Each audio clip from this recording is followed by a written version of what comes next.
हम लक्ष्मी चौधरी अपने सब गोटे के गोर लागे छी और अपने सब गोटे के समक्ष पुनः हम एकटा उपनयन के चरखा काटऽ कालक गीत लऽ कऽ उपस्थित छी, जकरा चरकट्टी सेहो कहल जाइ छै। और अपने सब गोटे से आग्रह जे उपनयनक सब तरहक विधि के गीत लेल हमरा चैनल पर बनल रही, से अपने सब गोटे से आग्रह अछि। धन्यवाद। काचही डोरवा लए चरखा जोहि आनब, हे मेहि सुत बाटब।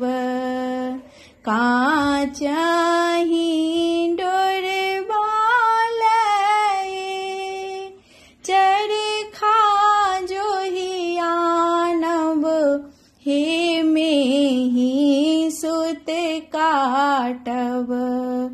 टकुरी ले बाटब विध सूत, हे जनऊ गढ़ायब। टकुरी ले बाटब विध सूत, हे जनऊ गढ़ायब। दादी सोहागिन बैसली लय चरखा, हे मेहि सुत बाटब। दादी सोहागिन बैसली संग लाए चरखा, हे मेहि सुत बाटब। सुत बाटब बैसली बड़की दाई, हे जनऊ गढ़ायब। सुत बाटब बैसली बड़की दाई, हे जनऊ गढ़ायब। टोल परोस साओ एलखिन सखी बहिना, हे मेहि सुत काटब।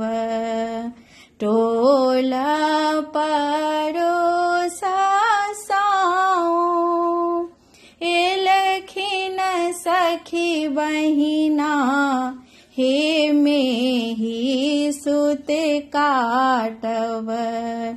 डोली चढ़ी एलखिन बरुआ पीसी, जनऊ गढ़ायब।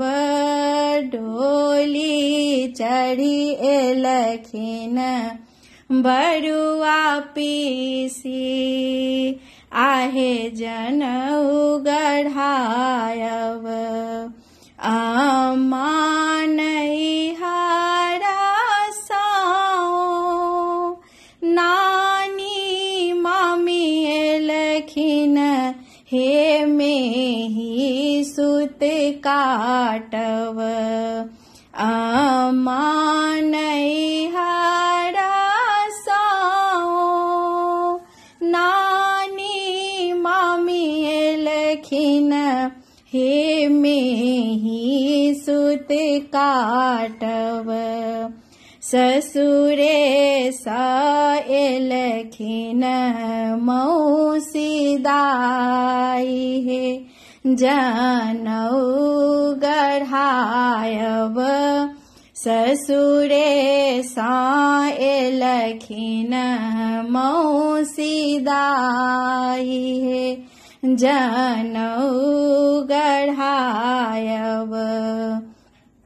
काचही डोरवा लए चरखा जोहि आनब, हे मेहि सुत बाटब।